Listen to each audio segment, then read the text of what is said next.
ಇಷ್ಟೇಯೋ ಬಾಪ ಅಂತ ಹೇಳ್ಬಿಟ್ಟು ಅವನು ಬಂದಿರುವುದು ಕುಚಕ್ರ, ಹೇಗಾದ್ರೂ ಬೀಳಿಸ್ಲಿಕ್ಕೆ, ಕೆಡಿಸಲಿಕ್ಕೆ, ಅವಮಾನ ಮಾಡಲಿಕ್ಕೆ, ಅವರನ್ನ ದಾರಿಗೆ ತಗೋಬಂದು ಕೆಡಿಸಿ ಒಂಟಿಯಾಗಿ ನಿಲ್ಲಿಸ್ಲಿಕ್ಕೆ. ಅದು ಗೊತ್ತಿಲ್ಲ. ಹೊಗಳಿದ ತಕ್ಷಣ ನಾವೇನ್ ಮಾಡ್ಬಿಡ್ತೀವಿ, ಓ ತುಂಬಾ ಒಳ್ಳೆಯವರಪ್ಪ ಅವರು ಅಂತ ಹೊಗಳ್ತಾನೆ 100 ಹೆಜ್ಜೆ ಹಿಂದೆ ಇಡಿ, ಬೈತಾನೆ 10 ಹೆಜ್ಜೆ ಮುಂದೆ ಇಡಿ. ಹೊಗಳತಕ್ಕಂತ 100 ಅಲ್ಲ 1,00,000 ಜನ ಇರ್ತಾರೆ ಅಂತ ಇಟ್ಕೊಳ್ಳಿ, ಅದೆಲ್ಲ ಒಂದು ಗುಂಪು, ಒಂದು ತಕ್ಕಡಿ ಆಗುವುದಿಲ್ಲ ಭಾರ. ಅದೇ ಒಬ್ಬ ತೆಗಳ್ತಾನೆ ನಿಮ್ಮನ್ನ, ಸರ್ ಯಾಕೋ ನೀವು ಇವತ್ತು ಯಾಕೋ ಡ್ರೆಸ್ ಸರಿಯಿಲ್ಲ ಸರ್, ಈ ತರ ಕೂದಲು ಬಾಚಿ ಬಂದಿತ್ತು, ಯಾಕೋ ಇವತ್ತು ಚೂರು ಲೇಟ್ ಆಗಿ ಬನ್ನಿ, ಸ್ವಲ್ಪ ನೋಡ್ಕೋಬಾರ್ದ, ಟಕ್ಕಂತ ನಮ್ಗೆ ರೋಷ ಬರಬಾರ್ದು. Is trying to correct. ಅವನು ಈ ಕೋಟಿ ಜನಗಳಿಗಿಂತಲೂ ತೂಕದ ವ್ಯಕ್ತಿ ಆಗಿರ್ತಾನೆ, ಜ್ಞಾಪಕ ಇಟ್ಕೊಳ್ಳಿ. ಹೊಗಳ್ತಕ್ಕಂಥ ವ್ಯಕ್ತಿಗಿಂತ ಈ ತೆಗಳ್ತಕ್ಕಂಥ ಒಂದು ಸಮಯ ಯಾವಾಗ್ಲೂ ಕೆಲವರು ಇರ್ತಾರೆ, ತೆಗಳ್ತಾನೆ ಇರ್ತಾರೆ, ದೇ ಆರ್ ರೈಟ್. ಆದ್ರೆ ನಾವು ಅರ್ಥ ಮಾಡ್ಕೊಳ್ಳೋದು ತುಂಬಾ ತಪ್ಪು.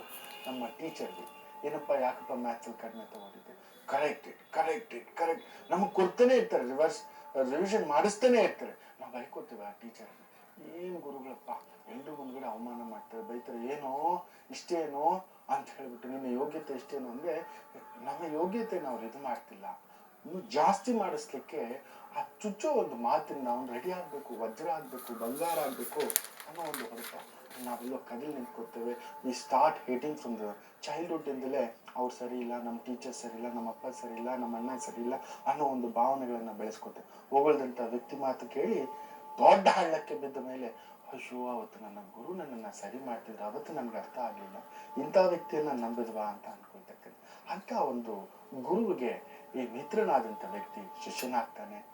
ಅವರ ಸಂಸ್ಥೆಗೆ, ಅವರ ಆಶ್ರಮಕ್ಕೆ ಕರ್ಕೊಂಡು ಬರ್ತಾರೆ. ಅದು ಅಲ್ಲೊಂದು ನಡೆಯುತ್ತೆ ಜನ್ಮ ಜನ್ಮಾಂತರಗಳಿಗೂ ಮರೆಯಲಾರದಂತ ನೋವನ್ನ ಆ ಗುರು ಕೊಡ್ತಕ್ಕಂಥ ಮಿತ್ರತ್ವ. ಯಾರು ಮುಂದಿನ ಭಾಗದಲ್ಲಿ ಹೇಳ್ತೀನಿ. ಖಂಡಿತ ಗುರುಜಿ, ನಾವೆಲ್ಲ ಕಾದು ನೋಡೋಣ ಮುಂದಿನ ಭಾಗದಲ್ಲಿ ಏನಾಯ್ತು. ಹಾಗೆ